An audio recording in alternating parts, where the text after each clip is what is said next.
From February to November each year, a hill in the countryside of France is transformed by the presence of thousands of young adults. A kind of town of tents appears during the summer, renewed every week as young people come to meet one another and live together for a few days. My memory's not all that good, so I don't really remember much about my first week at Taizé. Apparently, I said, Taizé is both magical and completely natural at the same time. What really surprised me when I arrived at Taizé was to see the crowds of people that are here. It's really incredible because it's not a rock concert or a music festival.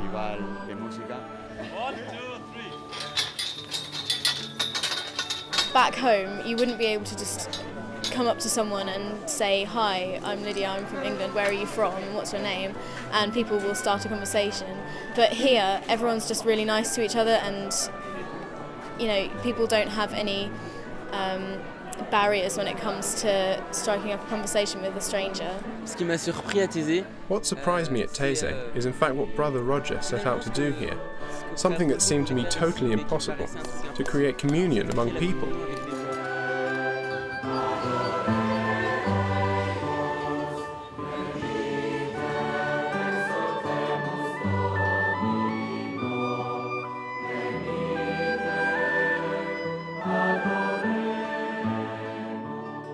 Well, what surprised me when I came to Taizé was the way of life. I was expecting a glamorous kind of place, being European country, but I came to find a village.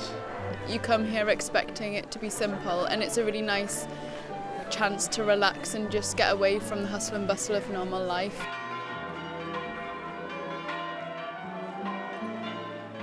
I think the most important thing for me is meeting people with different opinions from different parts of the world. Also, the prayers are very important for me to get to myself, to be calm, to be quiet.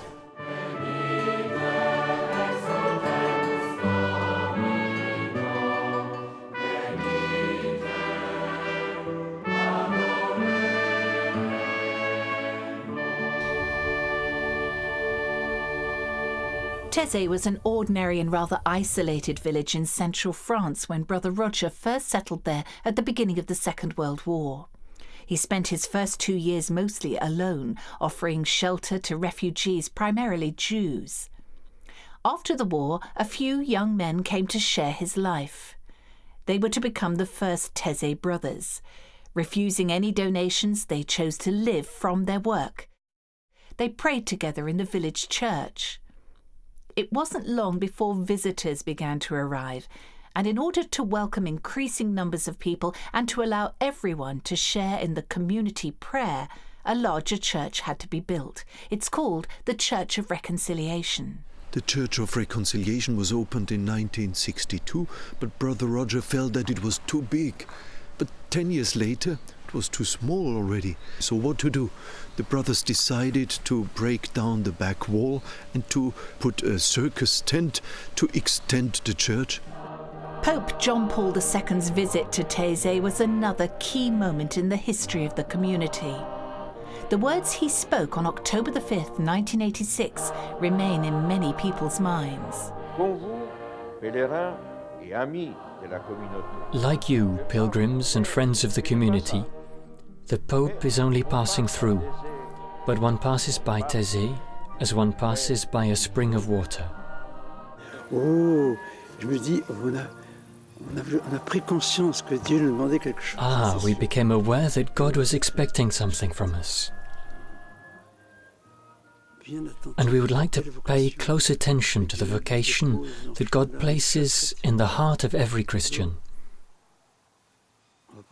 So running away from God's call is out of the question. We will not run away from responsibility. Never. Brother Roger's life came to a sudden end on August the 16th, 2005. He was killed in the church at Taizé by a demented person at the beginning of evening prayer. All that this servant of peace and man of reconciliation has sown during 65 years of life at Taizé has not yet been fully measured. He wasn't a great theologian. He wasn't, in one sense, what some people think of as a great speaker, someone who waves his arms on a podium and draws the crowds. He was someone whose integrity came through in everything he said and did, and who in his face and his figure and his voice and his presence just spoke of the possibility of living peacefully, living in reconciliation.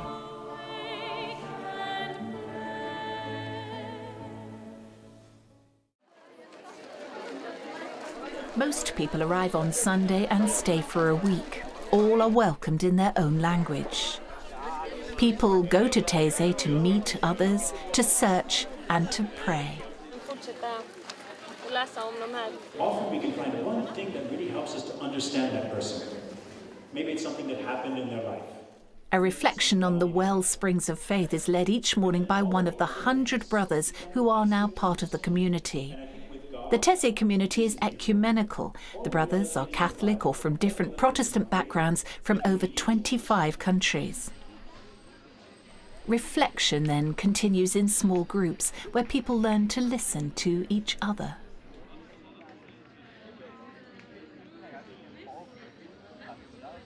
Everybody can communicate with everybody else, whatever nationality you are, whatever language you are, it doesn't matter. People can speak to each other and will do openly and find ways to get over the language barriers that you would normally find. A lot of time in retreat situations we focus a lot about my time with God and what will happen with me and God, but this kind of forces you in a way to be in community and in communion as well with lots of different people. The biggest surprise I think for me was how open everyone was to discuss even the doubts about their faith, because I know I myself have doubts at times, and it was reassuring to hear other young people felt the same way. And I think that it was good to realize that doubts are not always bad, but sometimes maybe an essential part of what it means to have faith.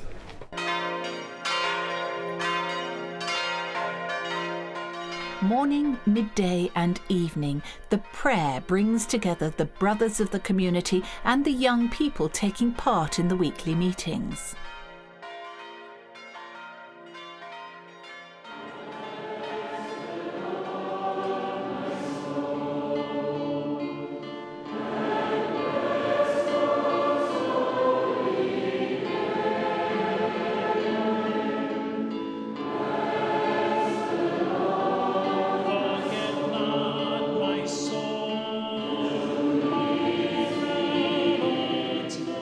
I find the prayer here at Taizé really helpful because there aren't too many words going on and too much movement as there often is in church services, and you just have time to think your own thoughts.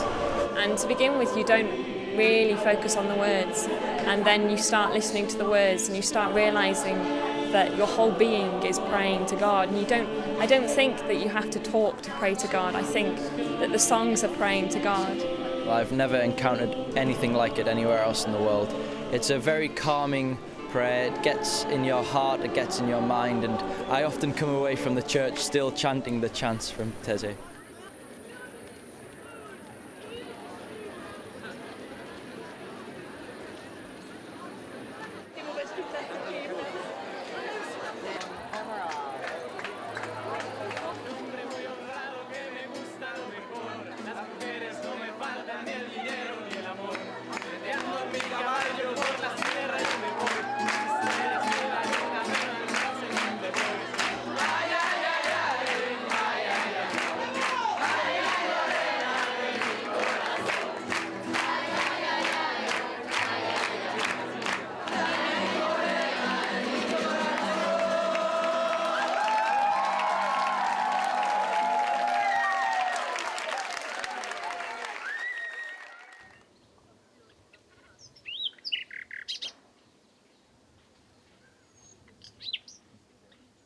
The experience of simplicity is part of Taizé.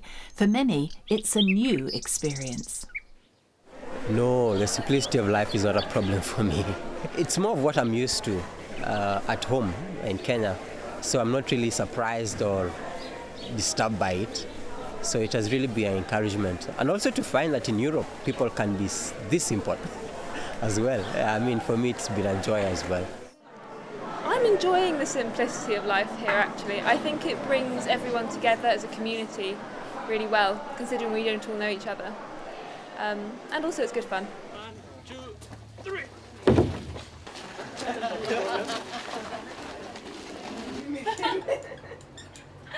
This is so crazy.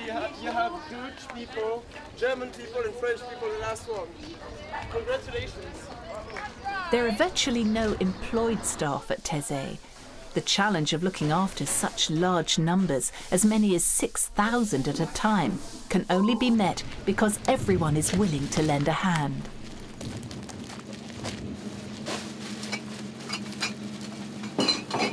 Take 2 of them and then a plastic bag of 10 of them.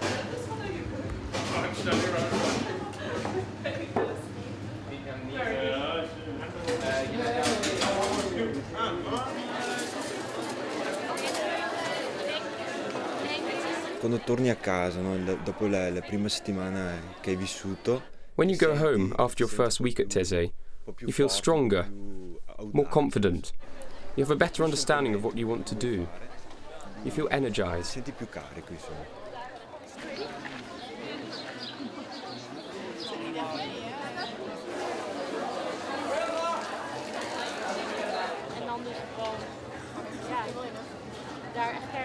I think has really impressed me here is the way there are no statements, we could say, the mission statement or vision statement or strategic plan. It is just a way of life.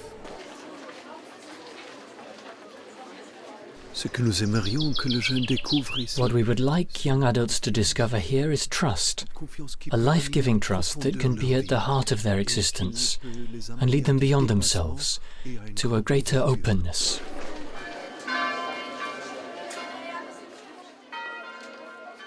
Here you feel vulnerable, and it's that vulnerability that I really like at Taizé, because it's all about being yourself, being who you are. Spirits and souls of the just bless the Lord. Alleluia.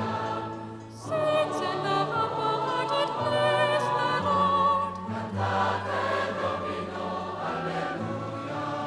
Frost and cold bless the Lord. Surrexit Christus, alleluia. Poison and snow bless the Lord.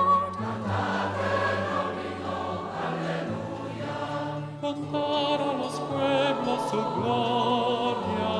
Surrexit Christus, alleluia. Sus maravillas a todas las naciones. Cantate Domino, alleluia. Familias de los pueblos aclamar al Señor. Surrexit Christus, alleluia. Aclamar la